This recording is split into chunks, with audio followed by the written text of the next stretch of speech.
Hey there, I'm Julie Tam, managing broker of LYN Realty in Houston, and welcome to Smarter Real Estate Weekly on Wednesdays. This is another episode in my series, Building My Dream Home. And today we are doing a big reveal of the appliance selections for our new home. We're talking about the appliances in the kitchen, in the butler's pantry slash bar, and also the outdoor kitchen at the back patio. The washer and dryer, our plan is to bring the current ones that we own in our current home over to the new house. So we're not going to be buying new ones unless something goes wrong with those appliances and they end up going kaput or whatever. But they're in pretty good shape now. We've had them for several years. And so we think that they'll be just fine in the new home. And they are Kenmore, which has worked out really well for us in terms of the washer dryer arrangement. So I'm not here to endorse any products I don't work for. I'm not affiliated with any of these brands. So just telling you what we've selected and also what have worked for us so far. The Kenmore, before the current pair of washer and dryer that we also had Kenmore from Sears. And I had that pair of washer and dryer for about maybe like 15 years almost. And they moved with me to multiple places. So from Houston to Tyler, Texas to Louisville, Kentucky, a few times there actually, because I moved from one apartment to another. Then we bought our first home, and then down to Dallas, Fort Worth, then to Houston. And so after several years in Houston, we ended up moving that washer and dryer to a rental home that we own. And then we bought a new pair for ourselves because that rental home, the tenants, they wanted to have a washer and dryer, and we were going to be able to make that happen. And so, you could charge a little bit more rent. So it worked out. Okay. So I'm going to do a screen share so that we can dive right in. And if you find this content interesting, helpful, useful for you, please go ahead and like and comment. And I hope you will subscribe so that you won't miss an episode, as I am here to take you on my real estate adventures and also give you practical strategies to be a smarter buyer, seller, renter, or landlord. Okay, so the first thing is we are in the kitchen, and we've got a 48-inch dual fuel range by Wolf, which has 6 burners plus the infrared griddle. Okay, I'm gonna maybe move myself down here. I don't know what that looks like to you, but anyway, maybe you don't even see me moving, but I can't see the picture. I couldn't see the picture where my little insert screen thing was from the Zoom screen share that I'm doing. Okay, so we're doing the iconic red knobs. As you can see, here is the griddle, and then the 6 burners are here. 1 pair front and back, the 2nd pair, the 3rd pair.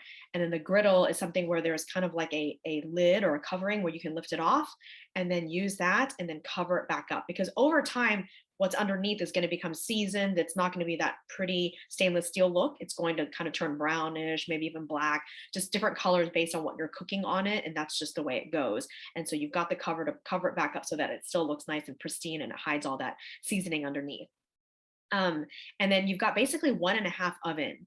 And so originally we were going to do a separate speed oven. I even mentioned this in a previous video, but we've opted not to because we're not sure that we know for sure we're not going to use that many ovens all the time. This is mainly for things like Thanksgiving or other larger parties where we might have oven cooked dishes where we would want to have multiple ovens going at the same time and then another oven warming things before we serve them. But we just didn't feel like it was very practical to have that many ovens not being used all the time. Now, the speed oven, the good thing though is that serves as a microwave as well. So we would be using that all the time for the microwave function. But then it just costs a little bit more. And at that time, we were just trying to like save money here and there wherever we could because the costs have just been skyrocketing. I mean, just within a matter of a few months, appliances like this one went up by several $100s. I mean, so it's crazy. The range is already well over $10,000. The refrigerator is well over $10,000. You're talking about $12,000, $13,000, and that's a builder discount, right? And so if we were buying at retail, it would cost even more. And so it's just becoming way too alarming. Okay, so I'm not going to go down each little feature or whatnot, but hold on a second.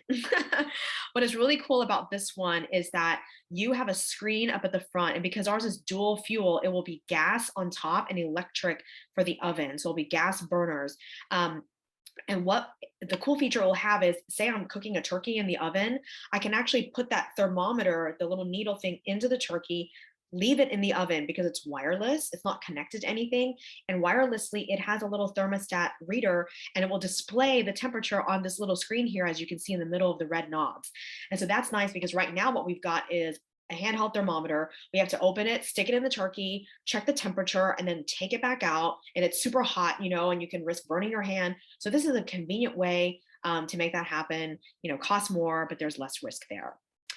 Moving on to the refrigerator. So this is going to be a 48-inch classic side-by-side refrigerator freezer with internal dispenser for the ice and water, made by Subzero. So of course, this is the ultimate in refrigeration. So really excited about it, just having more space.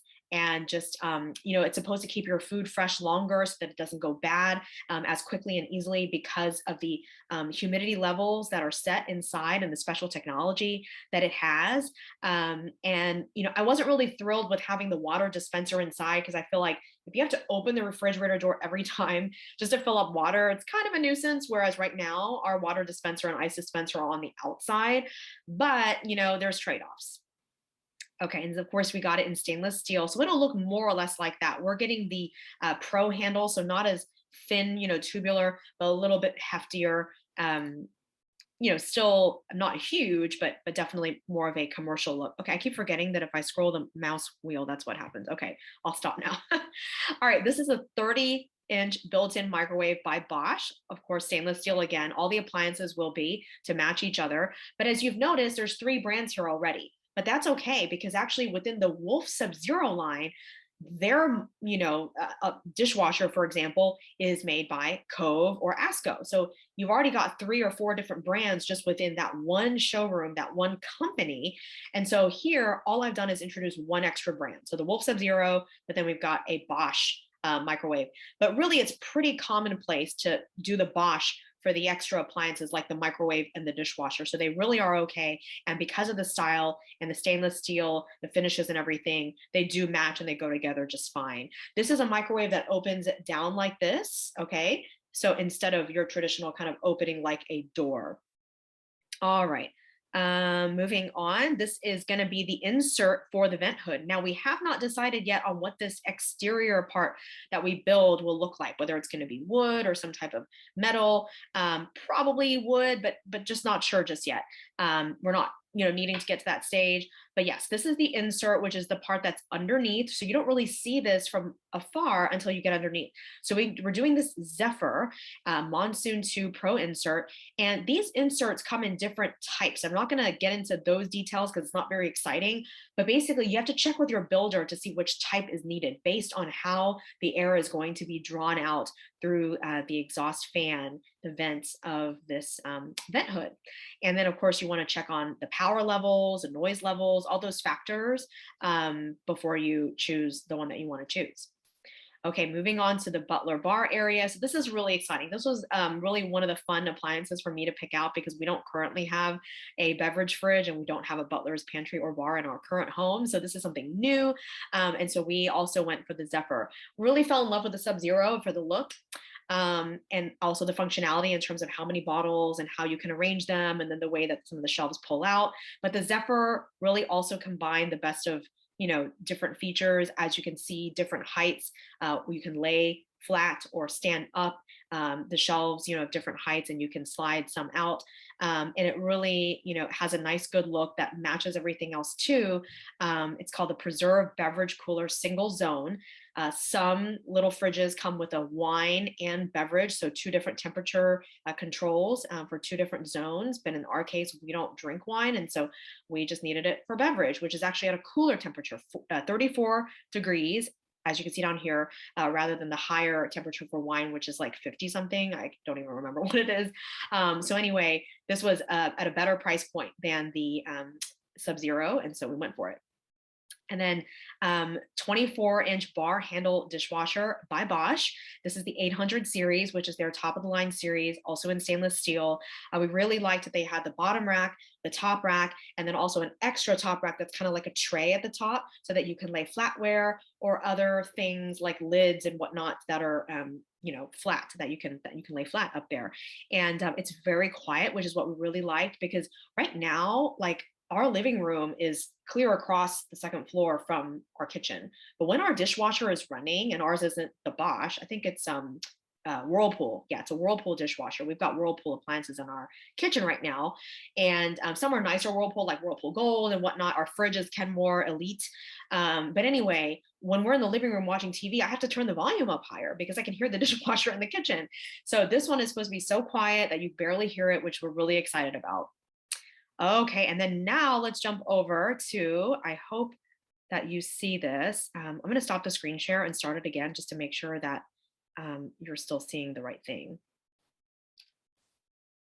Okay, so this is for the outdoor kitchen. So we're going to have a grill, and I'm going to move myself up here and also a sink outside. And so this is not the exact grill that we're going to have, but it's the same make, which is RCS, Renaissance Cooking Systems.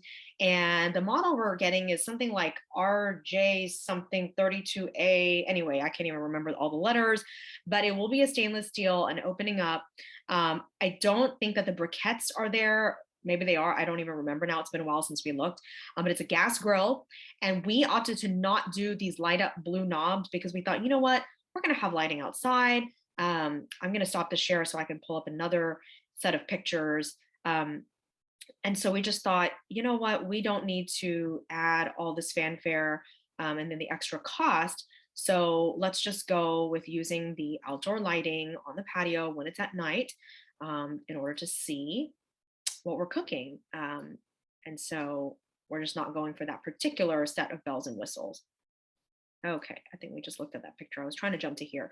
So yes, there will be a cabinet like this where you can store different accessories that go along with the grill. The front part, we're not sure what we're going to do here yet, what kind of material, whether it be tile, brick, stucco, or whatever. We'll work on that with our interior designer. But yes, it comes with cabinet doors like this. And then you can also do a drawer. What we think we're going to do is we're going to do one of each because you also have space under the sink to do something. So here's an example of how you can do drawers and cabinet. I like drawers because I just feel like it's more contained. Like you can just put things there, pull it out and get it.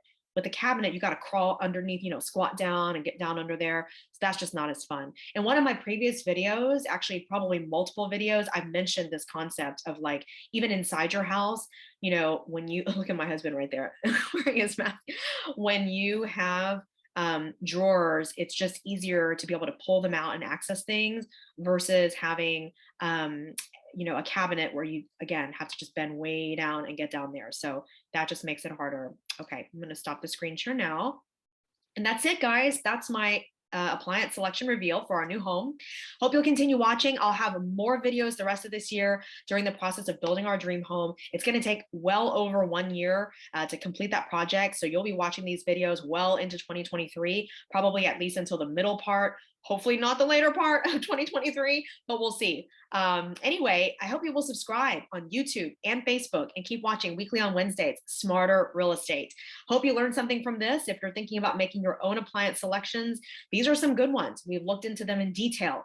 We've really considered the price point. Of course, they are higher end appliances, so that needs to be where you want to be. If you are buying or building a higher end home, you really do need higher end appliances. It doesn't have to be these particular brands, but you need to be looking at higher end brands, which as you start researching, you're going to know which ones those are. You can even Google that. You can talk to an appliance showroom and see what's appropriate. Because if you skimp, and someone's going to buy your home next, if you're going for resale, then people are going to be like, wow, they really skimped on these appliances. They're kind of cheap. I don't really like that. Appliances are very important because the kitchen is usually considered the most important room in any home. So you definitely want to make sure your appliance selections are on point and the right ones for your home.